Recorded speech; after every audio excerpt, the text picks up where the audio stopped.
बावजूद हमारी पार्टी सांप्रदायिक ताकतों के खिलाफ, तृणमूल कांग्रेस के भ्रष्ट और दमनकारी सरकार की नीतियों के खिलाफ और पश्चिम बंगाल की जनता की जो बुनियादी अधिकार हैं उसके लिए संघर्ष करते आए हुए हैं। मार्क्सवादी कम्युनिस्ट पार्टी आज देश में हिंदुत्व और सांप्रदायिकता के खिलाफ संघर्ष में केंद्र में जो मोदी सरकार है उनकी जो जन विरोधी नीतियां हैं, नव उदारवादी नीतियां हैं, उसके खिलाफ संघर्ष करते हुए और मोदी सरकार की जो तानाशाही रवैया है, विपक्षी पार्टियों को दबाने का, जनतंत्र पर हमला करने का, हमारे देश के संविधान को खत्म करने का, इस सब के खिलाफ संघर्ष में दूसरे तमाम जनवादी और सेक्युलर ताकतों के साथ कंधे से कंधे मिलाकर हम लड़ाई लड़ रहे हैं। लेकिन पश्चिम बंगाल में यहां जो तृणमूल की सरकार है, ये सरकार के जो भ्रष्ट और अपराधी चरित्र है, उसके तहत यहां की मेहनतकश जनता पर सिर्फ केंद्र सरकार की नीतियों का हमला नहीं है, इस सरकार की जो जन विरोधी चरित्र है और पूरे बंगाल में जिस तरह के गुंडा राज उन्होंने कायम किया है, उसके खिलाफ भी उनको संघर्ष करना पड़ता है। हम अभी देख रहे हैं कि किस तरह इस सरकार के भ्रष्ट व्यवहार के कारण और केंद्र सरकार के साजिश के कारण पिछले 3 वर्षों से बंगाल के ग्रामीण जनता के लिए मनरेगा का अधिकार नहीं मिला है। जो रोजगार गारंटी कानून है जो पूरे देश में लागू होता है कि 100 दिन का काम दिया जाए न्यूनतम वेतन पर, वो पिछले 3 सालों से बंगाल के ग्रामीण जनता के लिए ये काम का अधिकार उनसे वंचित किया गया है। और उसकी सरकार के खिलाफ हमारा संघर्ष और आंदोलन और आरएसएस और बीजेपी की ये सांप्रदायिक जो खतरा है उसके खिलाफ डट के संघर्ष और आंदोलन करने के लिए हमने फैसला लिया है। और आप सभी साथियों से हमारी अपील यही है, जिस बड़े तादाद में आज आए हैं, ये दिखाता है कि बंगाल में भाजपा का विकल्प तृणमूल नहीं है और तृणमूल का विकल्प भाजपा नहीं है। आप एक तीसरा विकल्प चाहते हैं, जो तीसरा रास्ता है वो है वामपंथी और जनवादी विकल्प, वामपंथी जनवादी कार्यक्रम और वामपंथी और जनवादी नीतियां। यही संघर्ष पूरे देश में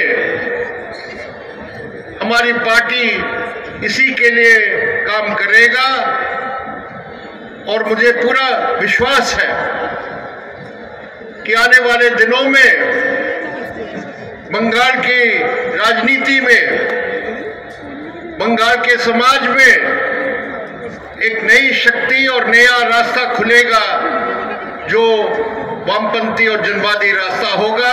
इतने कहते हुए दोबारा आप सभी साथियों को, भाइयों और बहनों को अभिनंदन करता हूं।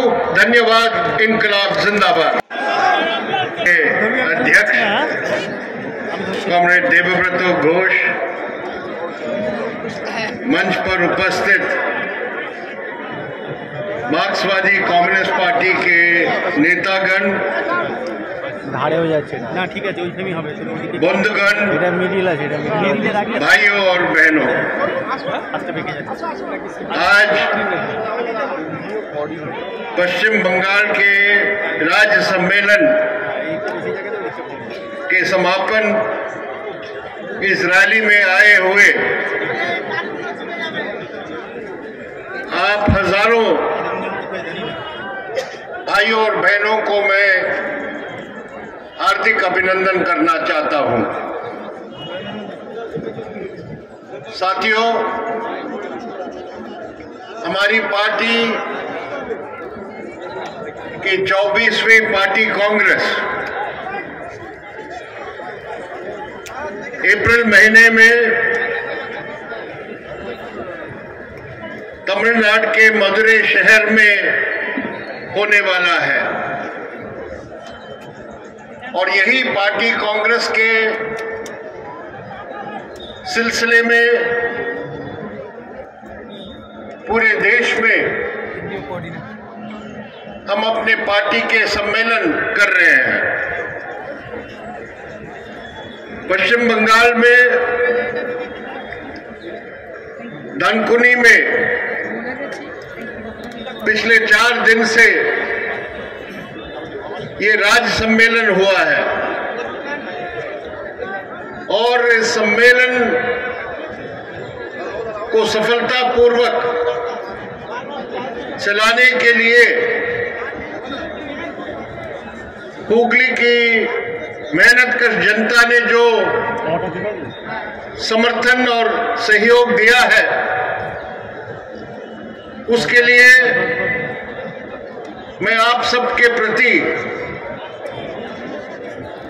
कृतज्ञता और धन्यवाद व्यक्त करना चाहता हूं।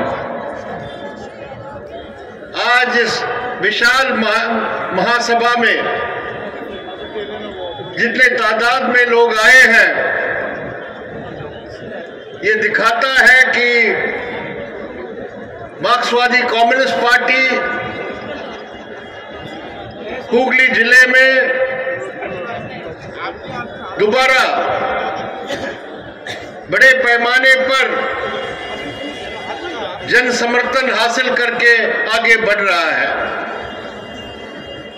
इसके लिए मैं हुगली के जिला कमेटी, हमारे पार्टी की जिला कमेटी को भी बधाई देना चाहता हूं। पश्चिम बंगाल में पिछले 3 वर्षों में, जब से हमारी पिछली राज्य कॉन्फ्रेंस हुई थी, हमने देखा है कि किस तरह हमारी पार्टी के कार्यकर्ता और हमारी पार्टी के समर्थक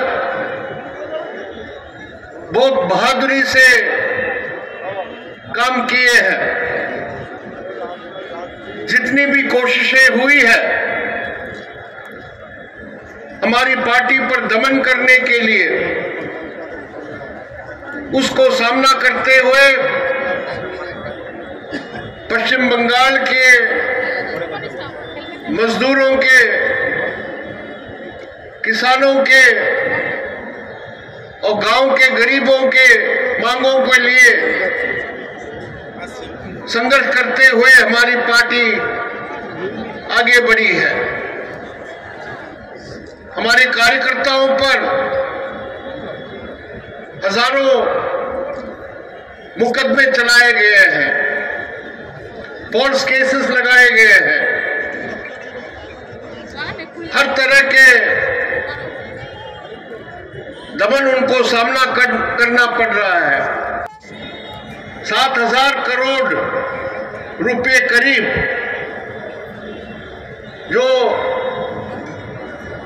बंगाल के गरीब गांव की जनता को रोजगार गारंटी के काम के माध्यम से मिलना चाहिए था, उससे वो वंचित हो गए।